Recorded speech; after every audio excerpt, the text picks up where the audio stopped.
welcome to Music Theory. Today we'll be looking at an amazing musical tool which is called the circle of fifths. It was invented by a guy called Pythagoras, who was a mathematician and philosopher and lived a long time ago. Which makes sense since music theory has a lot of mathematical elements to it. If you have any questions that are live, you can type them in and I'll do my best to answer them as we go here for the next 30 minutes or so.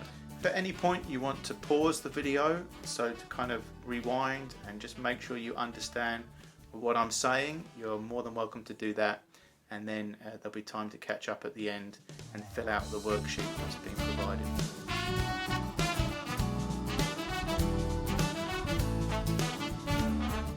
Here's a question for you. How many notes in an octave? If you said 7 or 8, you're almost right. There are 7 notes in a scale. 8 if you finish the scale. But there are actually 12 notes in an octave. 1, 2, 3, 4, 5, 6, 7, 8, 9, 10, 11, 12. 12 notes in an octave. So Pythagoras thought, well, put this into a clock shape and figure out how different notes have different relationships to each other. And he called it the circle of fifths. It's like a roadmap for Western music to see what key you're in and what chords you can use in a song, and to find the relative minor, or how to modulate, or how to transpose a piece of music into another key. Well, that's a lot of big words. So let's get back to basics. The circle of fifths is like a clock. Now a clock has 12 hourly points or increments, and the circle of fifths in music has 12 points too, one for each note of the scale that we just heard. As you move around the circle, you'll see the next note is always 5 notes higher than the one previously. So right at the top, we start at the 12 o'clock hour, if you like. I'm going to call that 0. We're going to put the note C at the top of our circle of fifths. Now 5 notes up from C is this note, C, D, E, F, G. G is 5 notes, or a fifth, or a perfect fifth, as we say in music, above a C. Now the perfect fifth is one of the most important intervals in music. It's the second overtone you hear in a note, and it's essential to melody and harmony, and it's perfect. So good reason to have a perfect fifth between each note. And don't forget, when you're counting the notes, that you always count the first note. C being 1, D 2, E 3, F 4, and then you arrive at that fifth note, G. So we're going to put G at the number 1 spot on our circle of fifths. If we go up 5 notes from G, G, A, B, C, D is 5 notes above G. So our next note is D on the second point on our circle of fifths. And the next note is A, and the note after that is E. And you can take your time figuring out, as you're writing in your circle of fifths, which are the names of the notes around the circle by going 5 notes above in the major scale. Now after E comes B, B being 5 notes above E in the E major scale. So here's what E major sounds like. So B is the 5th note in the E major scale. So it's our next note on point number 5. And then the next note, you might think, what is 5 notes above B? Well, in the B major scale, it is B, C sharp, D sharp, E, F sharp. So at the bottom of our clock, at the 6 o'clock hour, if you like, is F sharp. Now, one cool, interesting fact is F sharp is also the same note as G flat. You're right. This is what's called an enharmonic. Some notes have different names. In fact, they all do, really. But a C sharp is like a D flat. A G sharp is like an A flat. So it's the same note, just has a different name. So then we go 5 notes above our F sharp. F sharp, G sharp, A sharp, B, C sharp would be at the 7 o'clock hour, or we can also call C sharp D flat. Okay, and then 5 notes above D flat, D flat, E flat, F, G flat is A flat. 5 notes above A flat is E flat. 5 notes above E flat is B flat. And 5 notes above B flat, a perfect fifth above a B flat, is an F. We should be at the 11 o'clock hour now if you're filling in your little sheet at home. And here's the cool part. What is 5 notes above an F? F, G, A, B flat, C. So we've reached C again and we've completed our circle of fifths, or 1 hour of our imaginary clock. We're back at C. One of the cool things about it goes in fifths if you go clockwise. We just did that. We just went round the clock. If you go anti-clockwise, it goes up in fourths. Not fifths, but fourths. So a C to an F, F to a B flat to an E flat, and so on and so forth. Now, I bet you'd like to hear what the circle of fifths sounds like, wouldn't you? It sounds kind of cool. Let me play it for you.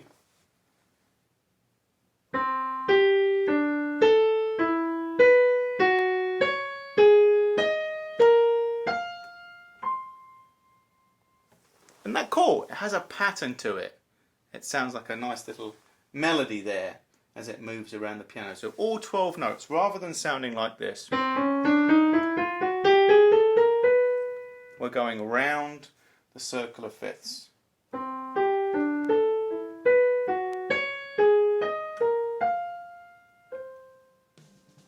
And there it is.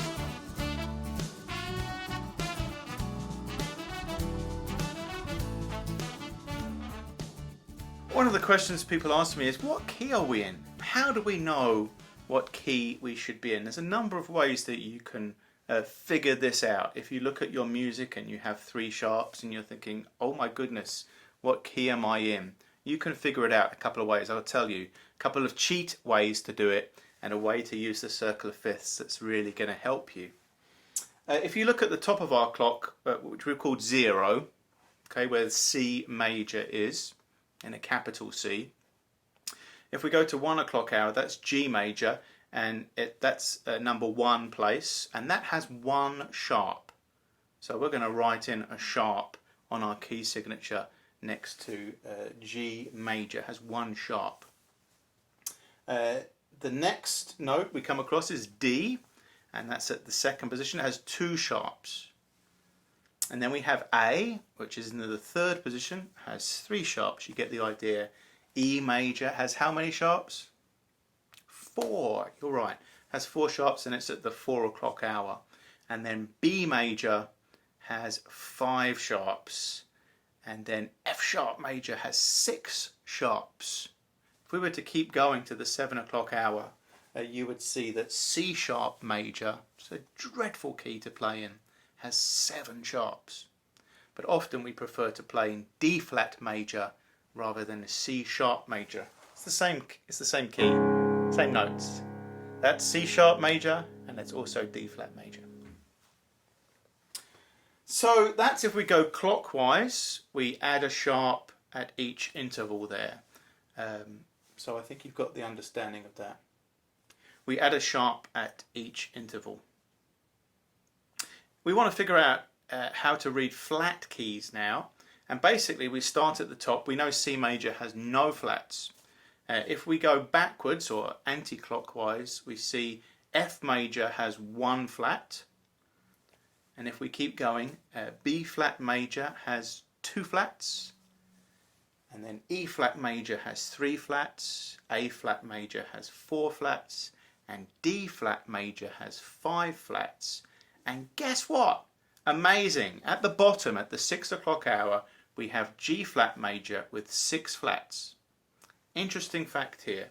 G flat major, 6 flats. F sharp major, 6 sharps.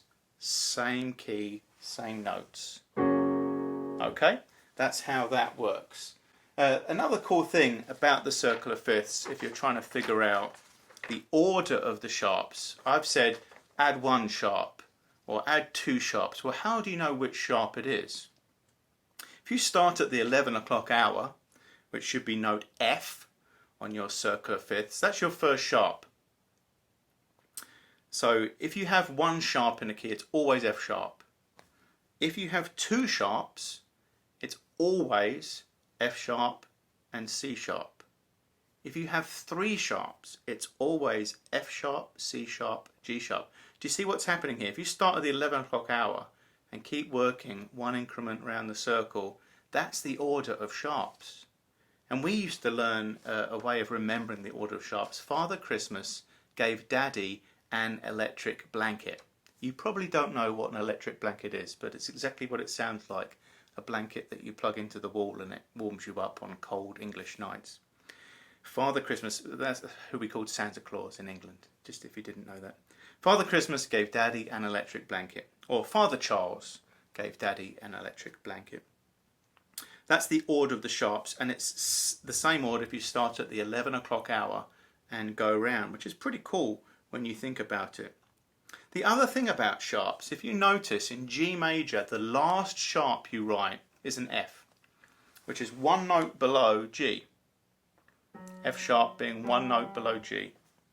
Look at D major, has 2 sharps. What's the last sharp?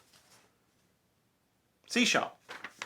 C sharp being 1 note before D in that scale. If you look at A major, what's the last sharp? It's a G sharp, 1 note below A. Tell me, what is the last sharp in E major?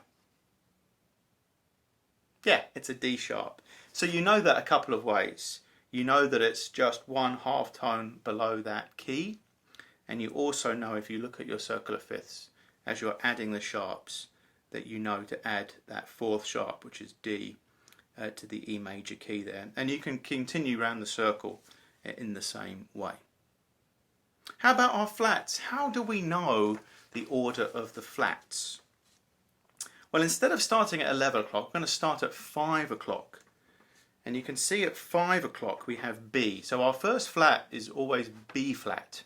In the key of F major, it's a B flat that we'll be marking. And if you have 2 flats, it's a B flat and an E flat, going from the 5 o'clock hour to the 4 o'clock hour, adding a flat. If you add a 3rd flat at the 3 o'clock hour, it'd be A flat. So if you have 3 flats, always B flat, always E flat, and then A flat would be the 3rd one. And then the 4th one is D. What's the 5th one? G, that's right. So there's a couple of ways you can use the circle of fifths to figure this out. One, you can start at the 5 o'clock hour and go anti-clockwise and figure out, oh, it's B, E, A, D. And always remember that it spells bead. So that's a good way of remembering the first 4 flats. The other way is to start at the 10 o'clock hour. Look at 10 o'clock, which is B flat. And if you go backwards there to 9 o'clock, then you get E flat, A flat, D flat, G flat, and then what would be C flat. So it's another way of figuring out your flats. What's interesting about the flat keys, taking B flat major for instance, if you take off 1 flat, the last flat, the next flat you have is the key that you're in. So B flat major has 2 flats. If you take off the last flat, you're in B flat major. Let's try that with E flat major, put it to the test. E flat major has 3 flats. If you take off the last one, the A flat, the next last flat is an E flat. It's an easy way to remember. The penultimate flat in the key is actually the name of that particular scale. Let's try it one more time on the key of D flat.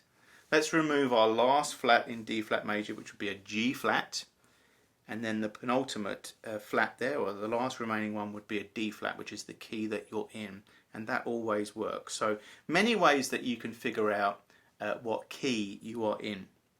The cool thing about the order of the sharps, Father Charles gave Daddy an electric blanket. It's the order of the flats backwards. Blanket, electric, and Daddy gave Charles father. So it's pretty cool how that works.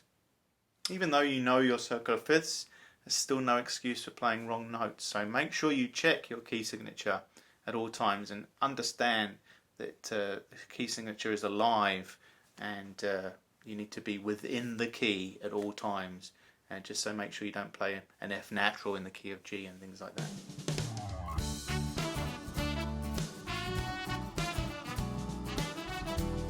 You'll notice on the circular fifths that on the inside of the circle there are letters that are lowercase as opposed to capital letters around the outside, and this refers to the relative minor. Well, what's a relative minor?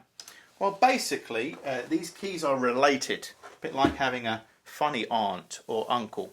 But here's the key of C major, here's the key of A minor. Can you hear that? They are related, so as opposed to a key like this,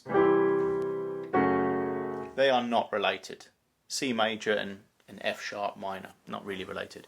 But C major and A minor are related because they share exactly the same key signature. A minor key is 3 half steps down, and it shares the same key as its relative major. So there are no sharps in C major, therefore there are no sharps in A minor. That's A minor.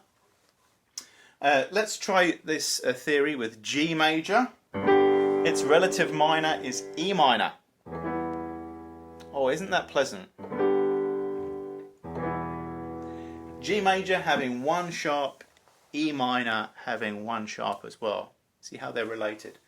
So let's do a little test here.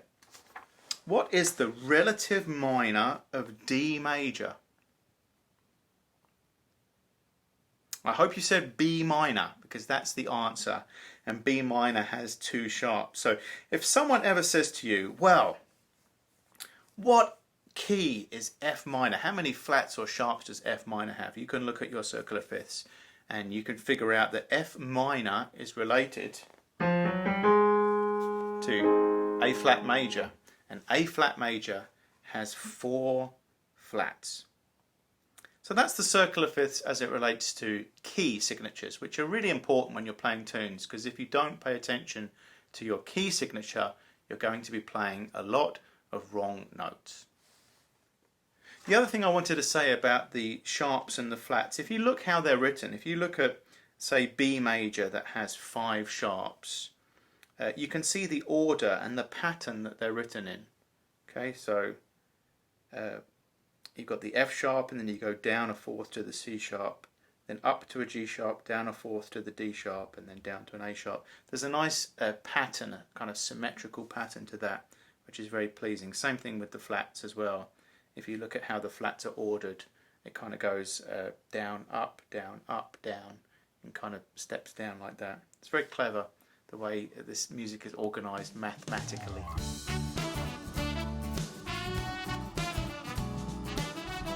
Another way the circular fifths is helpful is if you're writing songs or noodling around with chords or trying to write something. The chords on the circular fifths that are nearby each other are related and are helpful to include in your song.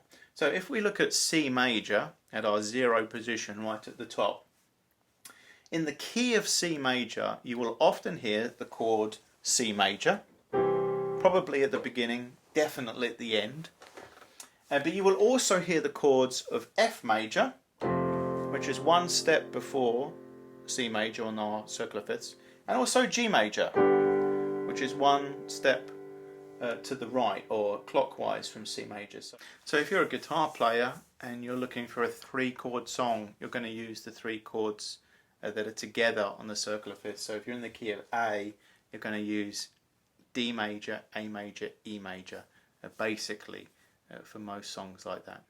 So those 3 chords at the top are used a lot in songs, and we can try it with a different key. Let's say E flat major. You're going to hear E flat major, and you're going to hear A flat major, which is chord 4, and you're going to hear B flat major, which is chord 5. Basically with songs, they often use chords 1, 4 and 5. Let's try it with a song like Happy Birthday. This is chord 1, this is chord 5, chord 1, chord 1, chord 4, chord 1, chord 5, chord 1. So really I'm playing in F major and I'm using the chords F major, B flat major and C major, so the chords either side of them. And also if you're writing a song you might want to use the relative minors that are around there. So if we were writing in C major, for instance, we would use C major, F major, G major, and then we'd also probably use D minor, A minor and maybe E minor. So those minor chords that are around there on the circle of fifths will be useful to us when we're writing songs. So the chord G major is what we call the dominant chord in C major. Chord 5 and then chord 1, or the tonic, the dominant and the tonic. It's kind of ta-da, we're home. It gives you that sense that we're done. Often a piece of music, classical music, might finish like this.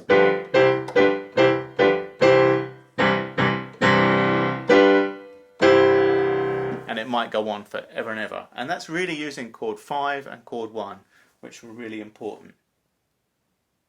And then for more advanced songwriting, you might often use chord 2, which is a minor chord, chord 5.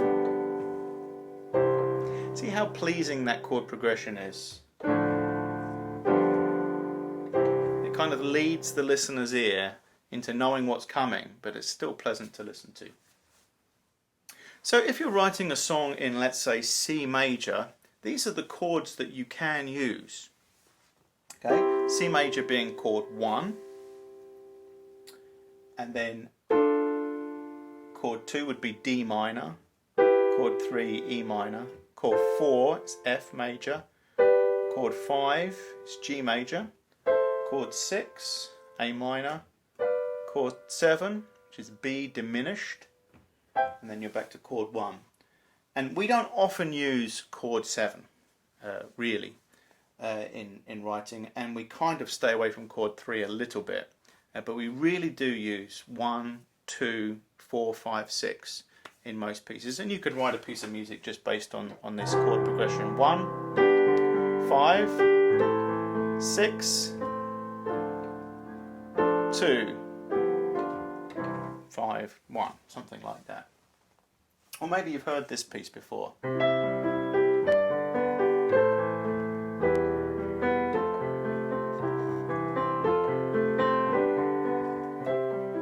Maybe you've heard it at a wedding, or perhaps it's in a pop song, but that's a really clever progression which featured in Pachelbel's canon, and features chord 1, 5, 6, 3, 4, 1, 4, 5, 1. Notice how it goes back to 4, 5, 1. Like I mentioned, a lot of songs do that, or 2, 4, 5, 1 sometimes. It's helpful if you need to transpose a piece of music to use the circle of fifths. Perhaps you're going up one tone and you're going from, let's say, C major to D major. You know that that's 2 clicks on our circle of fifths, or 2 hours away if you like. And then every note would be like that. So G would become A would become B, D flat would become E flat, etc., etc. So when you're transposing music, it's really helpful to see how many steps you've got to go in order to make that work.